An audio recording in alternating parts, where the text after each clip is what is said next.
This program is brought to you by Stanford University. Please visit us at stanford.edu. I just want to do one thing actually before we start the material of the class. A whole bunch of people, a lot of people, particularly people from Europe who actually follow these things on the internet, seem very puzzled. They send me email, even some of my friends in Europe who are physicists who are following it are very curious about what's going on here. They don't see you people, they only see me. And they know that I'm teaching a class in this or that special topic in classical mechanics or whatever. And they can sense that there's something a little bit different about it. They can sense that it's not a standard undergraduate or graduate course in these subjects. And they ask me, what is this? What is this about? Or who are these people you're teaching to? They can tell it. And most of them don't know what continuing education means. They didn't know what it meant. And so they ask me. I thought I would tell them over the internet what this class is. It's continuing education, which means education for people not from Stanford, people not, oh, they can be from Stanford. Some of the people probably are either employed by Stanford, maybe were students at Stanford, but almost everybody in this class is a little bit too old to be an undergraduate student, even a little bit too old to be a graduate student. They're people from the community, from Palo Alto, from Mountain View, from, who lives further than Mountain View? Okay, what's the furthest you come for this? Where? Foster City. Okay, so that's 20 miles away. So people from within a certain radius, I don't know, whatever the radius is, are allowed to come and take courses at Stanford. They pay a bit of money for it, and a professor teaches them. Now, this is not, it is most definitely not your standard freshman physics. There's another guy on the internet who teaches freshman physics, and totally does it very well. That's not what this is. This is the real McCoy, theoretical physics at the full-scale level. We use equations. We not only use equations, we sometimes use hard equations, but we tend to try to use the simplest equations that will do the job. Basically, we try to keep it minimal. Just out of curiosity, I more or less know the answer just by looking. But what the age distribution of people here is by comparison. Is there anybody here under 40? Yeah, there's maybe one handful of people under 40. Incidentally, for those who can't see the audience, there's probably about 100 people in the room. I'm not sure. It's a small theater with a lot of seats. It's a lecture theater, more or less filled up. And maybe 4 or 5 or 3 or 4 people were under 40. Let's see, let's go to the other end. How many people here are over 70? A good deal more, maybe 10 or 12. Anybody over 80? We got a couple of people over 80. Anybody over 90 this time? Oh, there have been people over 90. There have been people over 90 in this class. So you see the age distribution is such that basically people want to get to the basic ideas fast. They don't have a hell of a lot of time. They want to get there fast.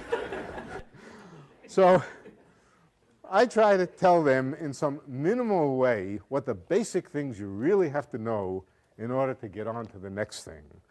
Sometimes the basic things that you need to know are a little more difficult, a little more elaborate. We do them anyway. We do them as efficiently and as straightforwardly and with the minimal amount of stuff to get them right, to get them really right.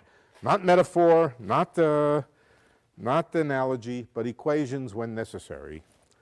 What else can I say about this class? I guess it has various names. Quantum mechanics, the physics 25. I'm inclined to call it quantum mechanics for old. Okay, so let's imagine God sitting on his throne, throwing dice. Every tenth of a second, God throws the die, and if he gets snake eyes, what he does is he gives the moon a little extra push in one direction. If he gets a 7, he pushes the moon a little bit in the other direction. A degree of randomness based on the random throwing of dice, and a really random number generator being used to put a little bit of fluctuation into the motion of the moon. That sounds like it introduces the kind of uncertainty, the kind of thing that one talks about in quantum mechanics. Uncertainty, non-predictability, unpredictability, but it is not anything like the randomness and unpredictability of quantum mechanics. The randomness and unpredictability of quantum mechanics is exceedingly special and quite different. And it's that we want to get our head around and learn and understand the difference between these things by the time this class is finished. But also we want to learn how to use quantum mechanics a little bit to calculate some things. Let's notice one thing about this law, which includes a little bit of randomness, the throwing of dice in order to either kick the moon a little bit or inhibit the moon's motion a little bit. One of the things that would do is to add a little bit of energy or subtract a little bit of energy from the motion of the moon randomly. If you randomly give the moon a knock this way and then a kick that way and a bonk that way and keep doing it over and over again, each time you do it, on the average, it may not change the energy, but each little increment is randomly going to either increase the energy or decrease the energy of the moon. And if you do that randomly, eventually that will build up to a statistical randomness in the energy. In other words, energy would not be exactly conserved in a world in which the laws of motion included a little bit of classical randomness. I call it classical randomness to distinguish it from quantum randomness. In quantum mechanics, you prepare a system the same way that you might prepare the moon in an initial situation. You let it go for a while and then you look at it. And indeed you discover at the end of it that what you measure is a little bit unpredictable. But you also find that energy is exactly conserved. No hint, no remnant at all of energy being knocked this way and knocked that way. If you start it with a given energy, with a given precise energy, and you let it evolve for a while, and you measure the energy later, the energy is exactly the same as you started with. Right? So there's something funny about this randomness. It seems to affect some things and not other things, and doesn't work the way you might expect randomness in classical physics to work. Let me give you three other examples of the oddness of this randomness. The first comes from an experiment which, to my mind, shows the weirdness of quantum mechanics in the easiest and most straightforward, least difficult way. Much easier for my money than Bell's inequalities and all that sort of stuff. It's called a two-slit experiment. All of you know about it, or most of you know about it. If not, you'll learn about it right now. But it is extremely odd when compared with classical randomness. All right? So classical randomness just being this idea that every now and then you give the system a little knock. The two-slit experiment involves a source of particles. Those particles could be photons, they could be electrons, they could be neutrons, they could be bowling balls, except the effect for bowling balls is so minute that you'd never be able to measure it. So when we speak about particles, we think about things which are very light, and because they're light, the quantum effects associated with them are significant and measurable. All right, so we have a source of some kind. It could be a laser shooting out photons, but imagine the photons are coming through one at a time, very small number of them, quanta of light, one at a time, one every 5 minutes if you like, I don't know, just to go to some extreme situation, circumstances. What we would expect Well, let's decide what we would expect. Supposing only one hole is open, if only one hole was open, then we would see a blob of illumination like that, with a profile that might look something like that. Supposing we closed up the first blob, the first hole, and opened the second hole. Close the first one, open the second one. All right, so first we begin with just one hole. Then we close the first hole and open the second hole. What would you expect to see? What you would expect to see under those circumstances is a different blob slightly displaced from the first one. The blue blob wouldn't be there because we closed the first hole.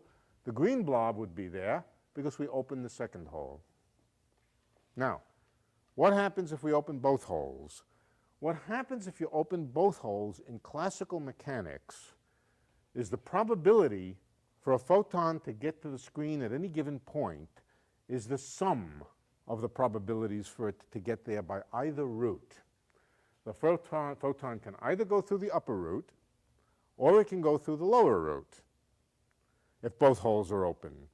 The probability to get to this point over here, let's call it the green point over here, the probability to get over there is the probability to go through the upper hole and arrive at the green point, plus the probability to go through the lower hole and arrive at the green point. So the result is, in classical physics, you would always see the signal over here, the profile over here, just being the sum of the two probability distributions.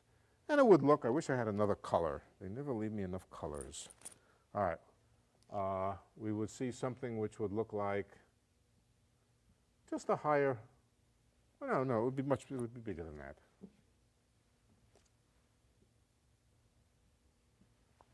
It would look like that.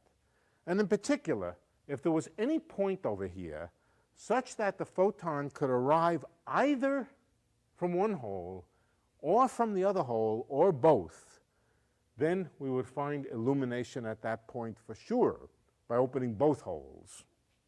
Okay? That's what classical logic, let's call it by its right name, classical logic. That's what classical logic, classical statistics, classical probability would dictate for a series of particles coming through here, one at a time.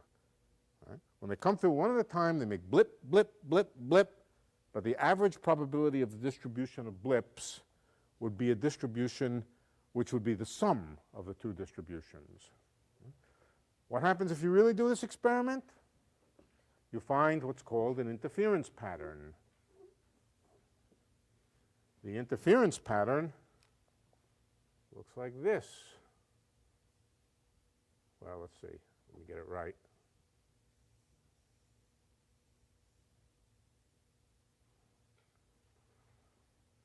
In particular,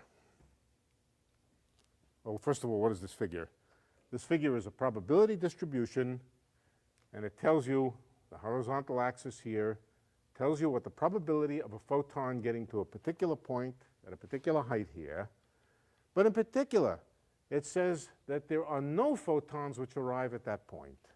There are no photons which arrive at that point. There are no photons which arrive at that point. This is odd. If you opened only one hole, then you would find a probability distribution which wasn't zero. In other words, you would find illumination at that point. You open the other hole, you still find illumination at that point. You open both holes, and all of a sudden, no photon gets to that point, even though they're coming through once every 20 minutes or once every 20 years. And therefore, how can they know about each other? Nevertheless, if you open both holes, there will be places where no photons can get to, despite the fact that photons arrived at those points when only one hole was open. That is, you might be able to sit down and work up some interesting but rather elaborate mechanism to make this happen. You could imagine elaborate, complicated mechanisms where somehow this screen here, some degrees of freedom inside the screen. The electron goes through the slit. It's aimed toward the slit. Sometimes it more or less goes straight through. Sometimes it gets kicked up a little bit. Sometimes it gets kicked down a little bit. And you might think that this is more or less like throwing dice. In fact, if you look for the electron afterwards, if you look for the electron out here, after you've given it time to pass through, at the moment now let's just send one electron through. One electron. If we send one electron through, it may get kicked up, it may go straight through, or it may get kicked down. If we do the same experiment repeatedly, which is, of course is the same thing as sending many electrons through, but if we do the same experiment repeatedly, we'll find some go up, some go down, some up. But now let's ask the following question. Supposing after a period of time, we send an electron through, one electron, after a certain period of time, having given it enough time to get to the other side, but let's remove the screen over here. Let's remove the screen, send the electron through, it goes through, comes out someplace else, but we don't look at it. We don't bother detecting where the electron is. Instead, we just reverse the law of physics. We do what we did over here, reverse the direction of time, if you like. Can you really do this? Is there really a button that you can push? Is there really something that you can do to a system that will reverse the motion? Yes, in many systems there is. In many systems we actually know how to manipulate the system, how to change magnetic fields, how to do things to a system of electrons so as to run it backward. So let's take it as a given that after a certain amount of time somebody can press the button that reverses the law of physics, that reverses the direction of time, so to speak, and runs the system backward for the same length of time. What happens? Does that electron, we're not going to look at it, but do we later, after the end of the experiment, we allow it to evolve for a time t, and then we allow it to evolve backward for another time t, 2t altogether. Do we find the electron moving backward along the original trajectory? Or do we find the probability, the fluctuations compounding, and that after we turn it around, there's even worse fluctuation? Particle comes through, gets knocked up. We run it backward, it either gets knocked down or knocked up. Which is it? Does it reverse precisely along the original trajectory every single time, or does the statistical fluctuation, the imprecision, the unpredictability in one direction add to the unpredictability in going backward and make it even more unpredictable afterwards than it was to begin with? Okay. The answer is very curious. The answer is that if we don't look at the system in the intermediate stage after it's gone through the hole over here, don't look at it means don't interfere with the electron in any way. Take that screen away that might have converted that electron into a little pulse of light. Just remove any influence on the electron over here completely. Do not look at it. Do not interfere with it. Do not do anything to disturb it, but just run the law of physics backward. Then we will exactly every single time detect the electron running back along the reverse trajectory on the other side over here. In particular, we'll find the electron just going right back into the gun. What if somebody does look at the electron when it goes through to the side over here? For example, supposing somebody sets up an electron detector which detects where the electron is and then lets it go, having reversed the law of physics. We look at it and then reverse the law of physics. Now, in this case over here, the case where we're talking about classical coins, looking at a thing doesn't disturb it very much. If I have a coin pick, you'll have to kick it by an amount large by comparison with the uncertainty. Right? So it's the uncertainty principle that comes in and rescues you, or rescues me, and makes sure that the interference pattern is not destroyed. Okay? It's the uncertainty principle itself. So let's go to the uncertainty principle since it's been raised, since I raised it. The uncertainty principle is another factor in quantum mechanics which is extremely different than classical physics, conceptually very different. I know we haven't talked about what the uncertainty principle is yet, but let's discuss it anyway. Let's jump ahead. My main motivation now is to explain the strangeness of, not to explain the strangeness of quantum mechanics, but to point some fingers at the strangeness of quantum mechanics so that you see that it really is fundamentally logically different than classical mechanics. Logically different. The whole logic of quantum mechanics is different. Okay, it's easy to imagine a bit of uncertainty in classical physics. As I said, the coin-throwing or the dice-throwing deity who sticks his finger into the system and gives it a push this way, a push that way, and so forth. And that way, things after a short period of time become uncertain. And it's easy to imagine that that uncertainty can affect both position and momentum. And if you wait a little while, both the position and the momentum may be uncertain. In fact, if you wait a little bit more than a tiny fraction of a second for a particle, you might discover that inevitably both the position and the momentum get jostled about, and so that there's a good deal or a certain amount of uncertainty in position and uncertainty in momentum. But you would be unlikely to say that that uncertainty in position and momentum is, what's the word I'm looking for? Well, first of all, that it's fundamental in any sense. You would say it was a result of hitting the system randomly. But I think most of us would agree that under those circumstances, it was a bit of laziness that didn't allow us to watch the particle carefully enough to see what exactly the momentum was and the position was. We always imagine in that kind of classical context, an example of that classical context would be the random walk of a Brownian moving particle. Right? So if we watch a whole bunch of particles, a whole bunch of particles might form a cloud, and that cloud might spread, and perhaps even the velocity of the cloud, or the cloud describing the velocities might also spread. But every one of those particles, if we cared to, we could look at with better precision, better and better precision.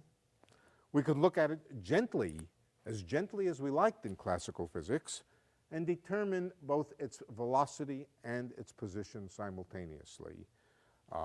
Certainly that would be true of a classical Brownian motion particle that was being knocked around by ordinary collisions with some gas or something like that. In principle, we could just get ourselves a better microscope, better accuracy, better precision, better resolving power, and do it very gently so as not to disturb the system. When we measure the position, we don't want to jostle the momentum. When we measure the momentum, we don't want to do something funny to the position, and we just measure it gently enough so that we measure both the position and the momentum. That would be expected to be true for a Brownian particle.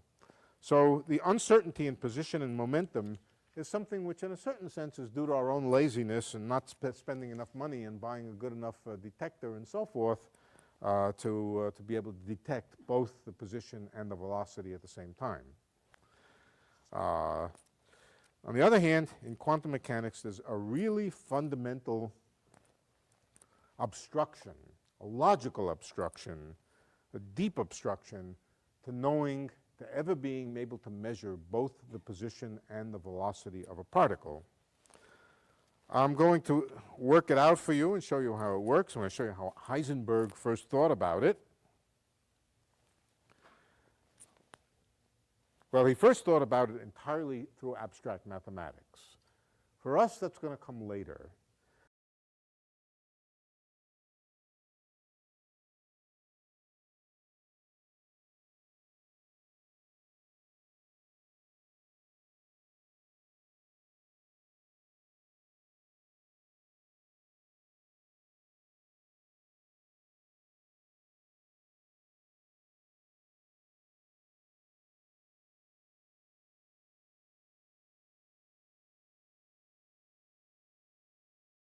A bacterium is not a simple cell. It is a city. Microbes communicate through quorum sensing, releasing signal molecules that accumulate as population grows. At a threshold concentration, the entire colony switches behavior simultaneously. Not gradually, instantly, like a wave function collapsing. This molecular democracy, this chemical consensus, reveals that the smallest organisms possess collective intelligence that rivals any multicellular creature. Let us explore this microbial world from metabolic diversity to horizontal gene transfer, from biofilms to extremophiles, and discover why bacteria are the true rulers of Earth. Metabolic diversity makes this planet theirs. While you need oxygen, they eat sulfur in deep sea vents, iron in acid mine drainage, methane in permafrost. Hydrogen oxidizers breathe hydrogen gas. Sulfur reducers use sulfur instead of oxygen. Methanogens produce methane as waste. Each represents an alternative biochemistry, a different solution to the same problem. Extract energy from chemical gradients. Life found a way in every niche on Earth. And those niches are far more diverse than you imagine. Inside rocks, in boiling acid, in freezing darkness, in radiation. The limits of life are not biological, they are physical. Deinococcus reutherans survives 5,000 gray of radiation, 5,000 times a lethal human dose. It shatters its genome into hundreds of pieces and reassembles them perfectly. How? Redundant genome copies, error-tolerant polymerases, efficient antioxidant systems, protection from reactive oxygen species. This organism is a model for understanding DNA repair and radiation resistance. It may have old secrets to cancer therapy, aging, and even survival in space. If life can persist under 5,000 gray, perhaps it can persist on Mars, on Europa, anywhere radiation does not completely sterilize. Horizontal gene transfer changes everything you know about inheritance. One bacterium acquires antibiotic resistance through a plasmid, not by mutation, not by waiting. Through direct DNA transfer, within hours, the gene sweeps through the population. This is why antibiotic resistance is the slow pandemic nobody is watching. Clinical medicine has been fighting a losing battle against bacterial evolution. Every antibiotic we deploy selects for resistant mutants. The resistance genes spread horizontally, jumping between species, genera, phyla. The total collection of resistance genes in the environment is ancient and vast. Human medicine is the latest selective pressure in a billion-year arms race. Conjugation is bacterial sex without reproduction. Two cells touch via a pilus, a protein tube.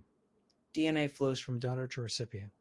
Plasmids carry the genes for pilus formation and DNA transfer. Some plasmids carry antibiotic resistance, heavy metal resistance, virulence factors. One conjugation event can transform a harmless bacterium into a pathogen. This is how E. coli O157 acquired Shida toxin genes. This is how Vibrio cholerae acquired its toxin. Disease emerges through genetic exchange, not mutation alone. Transduction packages bacterial DNA into bacteriophage capsids. Viruses accidentally carry host genes from one cell to another. Generalized transduction moves any gene. Specialized transduction moves genes near the prophage insertion site. Bacteriophages are the most abundant biological entities on Earth, 10 to the 31 of them. They infect bacteria constantly. They drive bacterial evolution. They transfer genes across species barriers. The viral shunt recycles biomass in the ocean. The viral stream redistributes genes in the soil. Phages are invisible engineers of the biosphere. Transformation is uptake of naked DNA from the environment. Competent cells bind extracellular DNA and import it. Some bacteria are naturally competent. They undergo periodic competence programmed into their life cycle. Others become competent under stress. DNA from dead cells persists in soil, in sediment, in permafrost. Ancient DNA can be resurrected.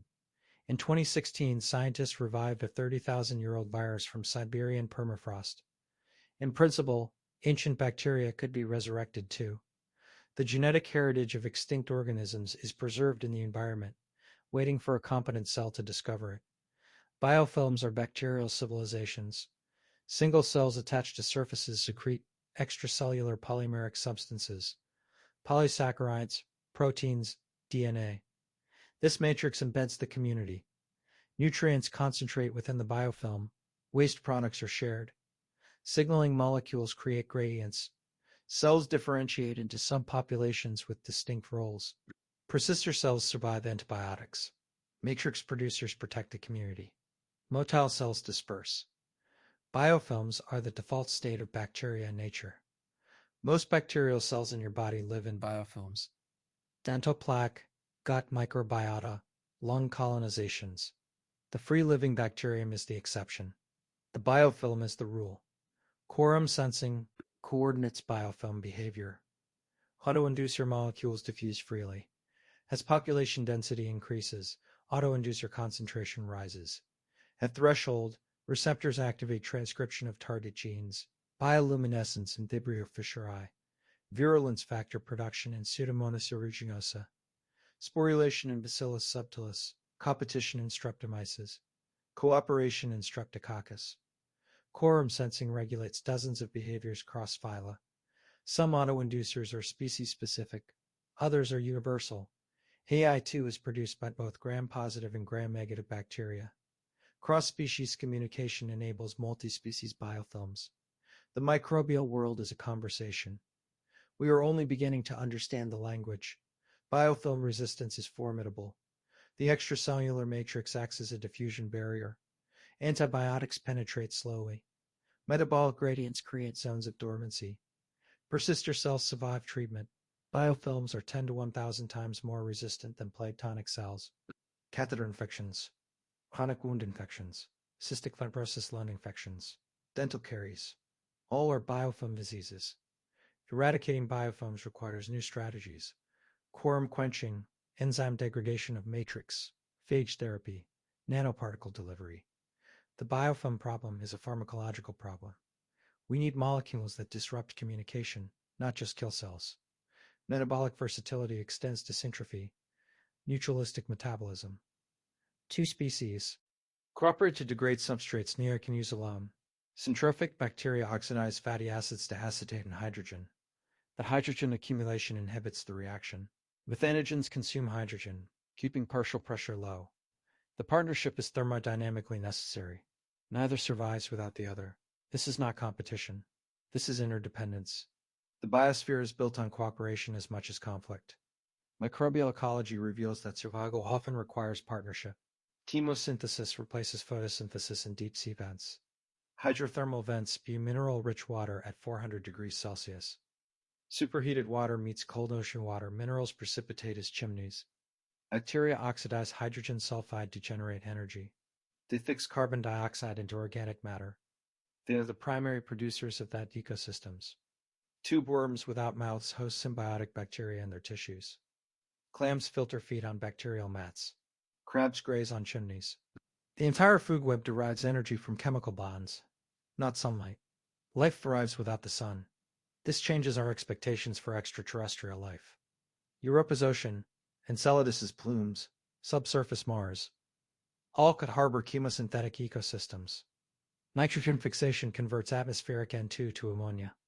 Only certain bacteria and archaea possess nitrogenase, the enzyme that breaks the triple bond.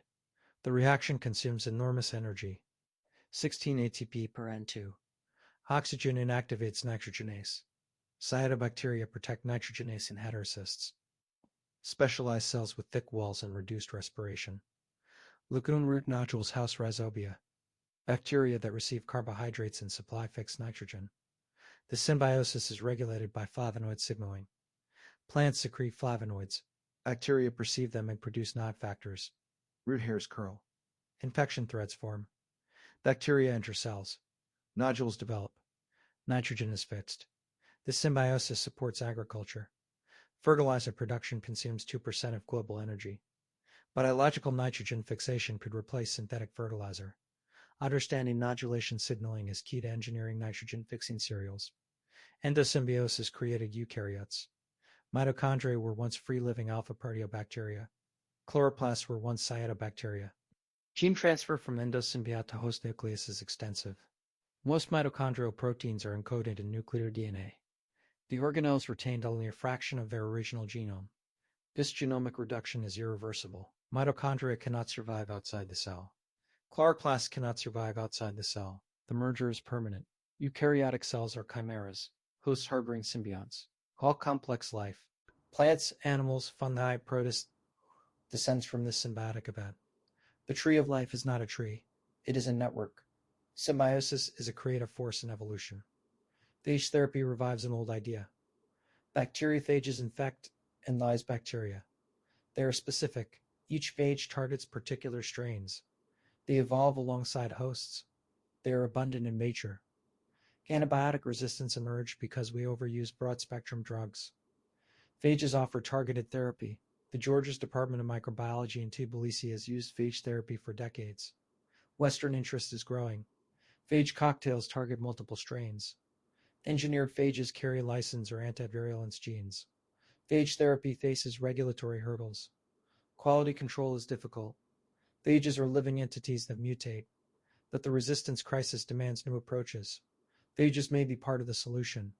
CRISPR-Cas systems are bacterial immune systems. They remember past infections. CRISPR erased store spacers from previous phage encounters. When the same phage attacks again, CRISPR RNA guides Cas nucleases to cleave phage DNA. The system adapts. New spacers are integrated into the array. CRISPR is heritable. Immunity is inherited. This adaptive immunity in prokaryotes was discovered in 2007. It revolutionized molecular biology. CRISPR-Cas9 is now the standard gene editing tool. It was adapted from the bacterial defense mechanism. The boundary between innate and adaptive immunity is blurred in microbes. Memory exists at the cellular level, not just the organismal level. Bioluminescence illuminates the deep ocean. Bacteria in the genus Vibrio produce light via luciferase enzymes. The reaction oxidizes flavin mononucleotide and a long-chain aldehyde. Light is emitted at 490 nanometers. Blue-green, the wavelength that travels farthest in seawater. Symbiotic-like organs in fish and squid house bioluminescent bacteria. The host provides nutrients. The bacteria provide light. Counter-elimination matches downwelling light to eliminate shadows. Navigation, prey attraction. Mating, communication. Bioluminescence is used by 76% of deep-sea organisms. The ocean is not dark. It is full of light. We are only beginning to catalog the diversity of marinophage Guangsheng Wu. Cyanobacteria invented oxygenic photosynthesis. 2 billion years ago, these bacteria began splitting water to extract electrons. Oxygen accumulated in the atmosphere. The Great Oxidation Event occurred 2.4 billion years ago. Oxygen was toxic to. It caused mass extinction, but it also enabled aerobic respiration, 10 times more efficient than fermentation. Eukaryotes evolved aerobic metabolism. Multicellularity became possible. Oxygen created the ozone layer, protecting life from UV radiation. Cyanobacteria poisoned the planet and made it habitable. They are the original engineers of Earth's atmosphere. Without them, complex life would not exist. Archaea are the other domain of life. Once classified as bacteria, they are now recognized as distinct. They inhabit extreme environments, hot springs, salt lakes, acidic mines, and anoxic sediments. Their membranes contain ether lipids, not ester lipids. Their cell walls lack peptidoglycan. Their transcription and translation machinery resembles eukaryotes, not bacteria. Archaea were discovered in 1977 by Carl Woese. He sequenced ribosomal RNA and found a third lineage. The tree of life has 3 domains: bacteria, archaea, eukarya. Archaea are not primitive bacteria. They are sophisticated organisms adapted to extremes. Thermophiles thrive at 122 degrees Celsius. Halophiles grow in saturated salt. Acidophiles live at pH 0. Alkalophiles thrive at pH 12. Each represents an independent solution to the problem of life. Extremophiles expand the definition of habitable. Hot springs host thermophilic bacteria and archaea. PCR relies on Taq polymerase from Thermus aquaticus, isolated from a Yellowstone hot spring at 75 degrees Celsius. Without thermophilic enzymes, molecular biology would not exist. DNA polymerases from hyperthermophiles are used for high-fidelity amplification. Extremophile enzymes are industrial catalysts, detergents, food processing, biofuels. The search for extraterrestrial life focuses on extremophiles as models. If life exists on Mars, it may resemble Antarctic dry valley microbes. If life exists on Europa, it may resemble hydrothermal dent communities. Extremophiles are our guide to alien biology. Viral ecology shapes ocean biogeochemistry. Phytoplankton fix 50% of global carbon. Viruses infect phytoplankton and kill them. The viral shock releases dissolved organic matter. Bacteria consume the released carbon. The microbial loop recycles nutrients. Viruses are the top predators of the ocean. They control bacterial populations. They drive evolution through horizontal gene transfer. They are the unseen regulators of global carbon cycling. Without viruses, ocean ecosystems would collapse. The biomass of viruses exceeds the biomass of all other organisms combined. We are infected by viruses. We are part of the virosphere. Microbiomes are ecosystems within organisms. The human body hosts 39 trillion bacteria, roughly equal to human cells. Gut microbiota digest fiber, synthesize vitamins, train the immune system. Skin microbiota protect against pathogens. Oral microbiota maintain dental health. Disruption of microbiota. Dysbiosis is linked to obesity, diabetes, autoimmune disease, depression, cancer. Fecal microbiota transplantation restores healthy microbiomes. The stool from a healthy donor cures Clostridium difficile infection with 90% success. The gut-brain axis connects microbiota to neural function. Microbiota metabolites influence mood and cognition. The microbiome is a second genome, the forgotten organ. Antibiotic discovery is entering a new era. Nature is the original chemist. Soil bacteria produce antibiotics. Streptomycin, tetracycline, vancomycin, actinomycetes are the most productive genus. Over 70% of clinical antibiotics are derived from actinomycetes.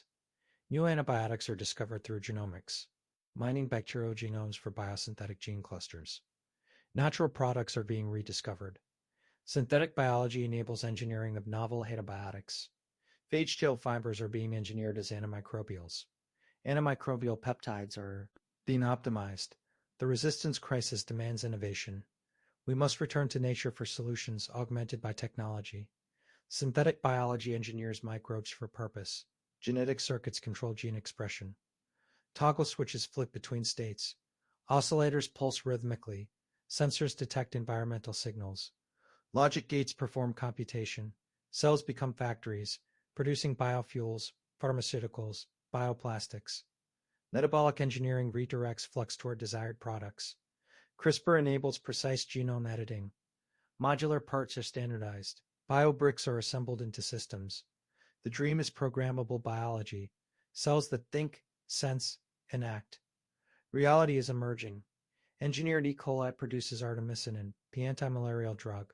Yeast produces opioids. Bacteria detect tumors. The boundary between engineered and natural is blurring. Evolution is ongoing. Bacteria evolve in real time. Experimental evolution tracks mutations over thousands of generations. Lenski's long-term E. coli experiment has run for 75,000 generations. Citrate utilization evolved in one population over 31,500 generations. Speciation occurred. Two ecologically distinct populations coexist. Evolution is observable. Adaptation is repeatable. Contingency matters.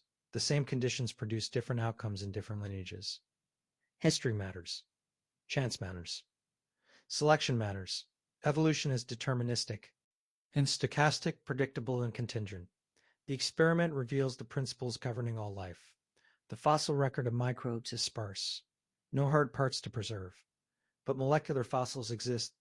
Ion markers, isotopic signatures, phylogenetic trees. Stromatolites are layered microbial mats. They date back 3.5 billion years. Cyanobacterial stromatolites built the Great Barrier Reef. Modern stromatolites exist in Shark Bay, Australia. Microbial gnats are analogs of ancient ecosystems. They teach us about early Earth. They teach us about life's origins. The first billions of years of Earth's history were microbial. Complex life is recent. Microbes are eternal. Horizontal gene transfer creates the web of life. The tree of life is a net. Genes flow between lineages. Species boundaries are porous. The concept of species is meaningless for asexual organisms. What is a species? A cluster of genetically similar individuals. An ecological niche. A phylogenetic lineage. For bacteria, none of these definitions work perfectly. Species are useful fictions. The real unit of evolution is the gene. Genes replicate, mutate, recombine, spread. Organisms are vehicles. The distinction between individual and population dissolves in the microbial world. We are all colonies of trillions. We're all networks of genes. The self is an illusion. Life is information flowing through matter. The story of microbiology is the story of life. Bacteria invented photosynthesis. Bacteria invented nitrogen fixation. Bacteria invented eukaryotes. Bacteria sustain all complex life. They are the original innovators. They are the ultimate survivors. They will outlast humanity. They will outlast the sun. When the earth is scorched, bacteria will persist in deep subsurface habitats. They will wait for conditions to improve. They are patient. They are resilient. They are the true dominion of Earth. To understand them is to understand ourselves. We are made of their descendants, sustained by their metabolisms, shaped by their evolution. The microbial world is not alien. It is home. Let me expand on the microbial world and its significance. Bacteria are ancient. They originate 3.8 billion years ago. Microbes are the foundation of the biosphere. Metabolic diversity is extraordinary. Bacteria oxidize hydrogen, sulfur, iron, manganese, ammonia, nitrate. They reduce sulfate, nitrate, iron, manganese. They fix carbon, nitrogen, sulfur. They produce methane, hydrogen sulfide, nitrous oxide. Each reaction releases energy. Each energy harvest supports life. The web of microbial metabolism sustains the planet. Biogeochemical cycles are microbial cycles. Carbon, nitrogen, phosphorus, sulfur all move through bacteria. Life depends on bacterial chemistry. Biofilms are medical nightmares.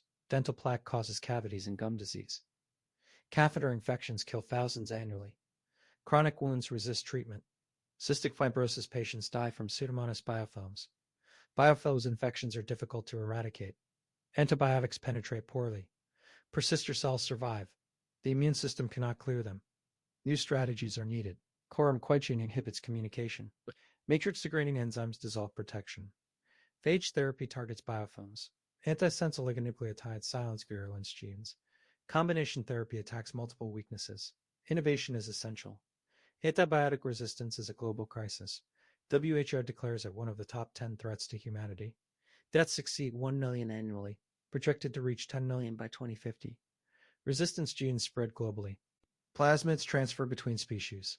Mobile genetic elements facilitate exchange. The resistome is everywhere. Soil bacteria are natural antibiotic producers. They carry resistance genes as self-protection. Clinical antibiotics select for environmental resistance. The cycle continues. We must slow resistance. Stewardship is critical. New antibiotics are needed. Alternatives are being developed. Phage therapy offers hope. Bacteriophages are virus-like particles that infect bacteria. They lyse host cells. They are specific. They co-evolve with bacteria. They are abundant. 10 to the 31 phages exist in the ocean. They infect bacteria continuously. Phage therapy uses natural predators to kill pathogenic bacteria. It is not new.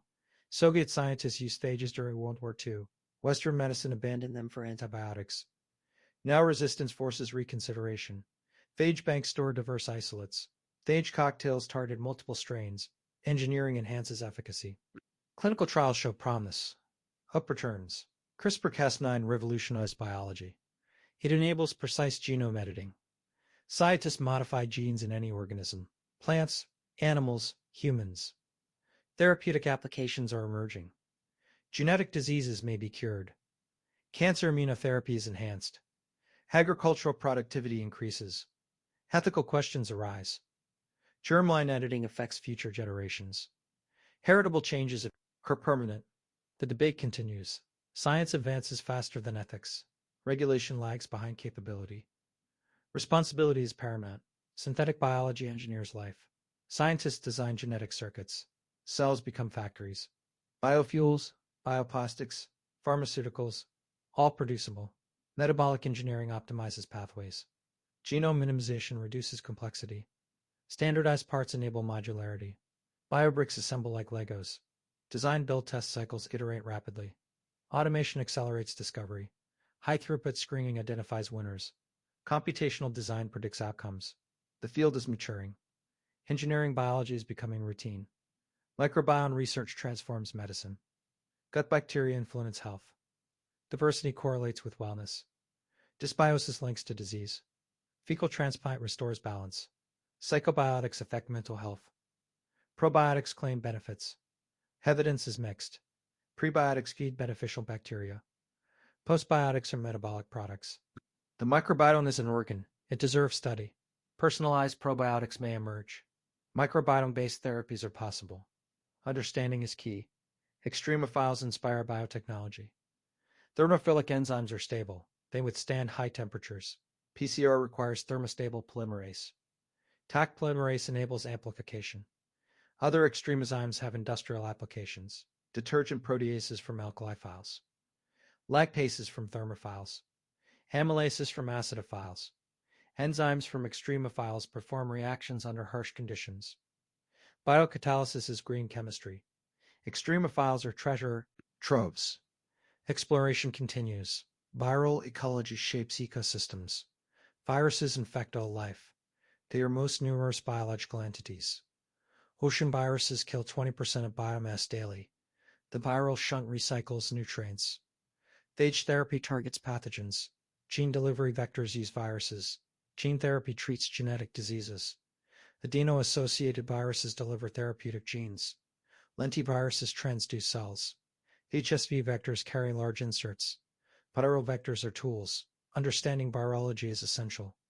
Evolution is observable. Bacteria evolve in real time. Laboratory experiments track adaptation. Mutation rates are measurable. Thickness landscapes are mapped. Ethicity shapes evolution. Historical contingency matters. Rewards are repeatable but not identical. Speciation occurs. Experimental evolution reveals principles. Natural selection is mechanism. Genetic drift is force. Mutation is source. Recombination is shuffler. Evolution is process. Life is outcome. The tree of life is network. Horizontal gene transfer blurs boundaries. Domains are not separate. Genes flow freely. Phylogenetics reconstructs history. Ribosomal RNA is standard marker. But single genes are insufficient. Whole genomes provide resolution. Phylogenomics combines data. Tree of life is web. Life is interconnected. All organisms share common ancestry. Unity is fundamental. Diversity is expression. Life may exist elsewhere. Mars once had water. Subsurface oceans exist on Europa and Enceladus. Tyche has liquid methane. Venus clouds harbor phosphine. Extremophiles on Earth suggest possibilities. Astrobiologists search for biosignatures. Spectroscopy detects atmospheric gases. Landing probes analyze soil. Rovers explore terrain. Sample return missions collect specimens. Discovery is possible. Life is not unique to Earth. The universe is vast. Opportunities are many. Microbial dark matter awaits discovery. Most bacteria cannot be culture. Metagenomics reveals diversity. Single-cell genomics isolates genomes. Culture-independent methods expand knowledge. New phyla are found. New metabolisms are characterized. New organisms are described. The tree grows. Unknown diversity is enormous. Exploration is ongoing. Each discovery changes understanding. Microbiology is a dynamic field. Innovation drives progress. The future of microbiology is bright. Omics technologies generate data. Machine learning analyzes patterns. Synthetic biology engineers solutions. Biotechnology creates products. Medicine improves health. Ecology informs conservation. Climate science predicts changes. Pandemic preparedness depends on surveillance. One Health approach integrates human, animal, environmental health. Microbiology is essential science. Its impact is profound. Its potential is limitless. We live in microbial world. We are covered in bacteria. We harbor trillions. They are not passengers. They are partners. They nourish us. They protect us. They shape us. Without them, we die. With them, we thrive. Microbiota is integral to identity. We are holobionts. Host plus microbes. Ecosystem within ecosystem. Individual is collective. Self is plural. Biology teaches humility. We are not alone. We never were. The microscopic is macroscopic. Bacteria built Earth. They sustain life. They drive evolution. They influence culture. They challenge assumptions. They inspire wonder. Understanding microbiology is understanding existence. The small is significant. The invisible is powerful. The simple is complex. Life is unified. Diversity emerges from common principles. Unity and diversity coexist. Microbiology reveals truth. Accept it. Explore it. Share it. Let us explore further into the microbial world. The human microbiome contains approximately 100 trillion microorganisms, bacteria, archaea, fungi, viruses. These microbes inhabit every surface skin, mouth, gut, respiratory tract. Each site has distinct community. Gut microbiota is densest to 10 to the 12 cells per gram of content. Skin microbiota is sparse 10 to the 1st, 3 per square centimeter. Mouth microbiota is diverse, 700 species identified. Vaginal microbiota is dominated by lactobacillus species. Each niche selects for specific organisms. Environment shapes community. Community shapes host. Gut microbiota digests complex carbohydrates. Humans lack enzymes for cellulose, hemicellulose, pectin. Bacteria produce glycoside hydrolases. Fiber is fermented to short-chain fatty acids acetate, propionate, butyrate. Butyrate fuels colonocytes. Propionate regulates gluconeogenesis. Acetate serves as substrate. Microbial metabolism produces vitamins K, B12, folate, biotin. Without bacteria, we would be malnourished. Gut-brain axis connects microbiota to nervous system. Vagus nerve transmits signals. Immune system mediates inflammation. Endocrine system releases hormones. Microbiota influences mood, cognition, behavior. Depression is linked to dysbiosis. Autism spectrum disorders show altered microbiota. Therapeutic interventions target microbiome. Probiotics, prebiotics, fecal transplant. All modulate gut ecosystem. Skin microbiota protects against pathogens. Staphylococcus epidermidis competes with S. aureus. Streptococcus species produce antimicrobial peptides. Ketibacterium acnes dominates oily skin. Malassezia yeast feeds on sebum. Microbial balance prevents disease. Disruption causes conditions acne, eczema, psoriasis. Probiotic skincare is emerging. Microbiome transplantation restores. Skin is ecosystem. Beauty is microbial harmony. Oral microbiota forms biofilms on teeth. Plaque is structured community. Streptococcus mutans produces acid from sucrose. Acid demineralizes enamel. Karyogenic bacteria cause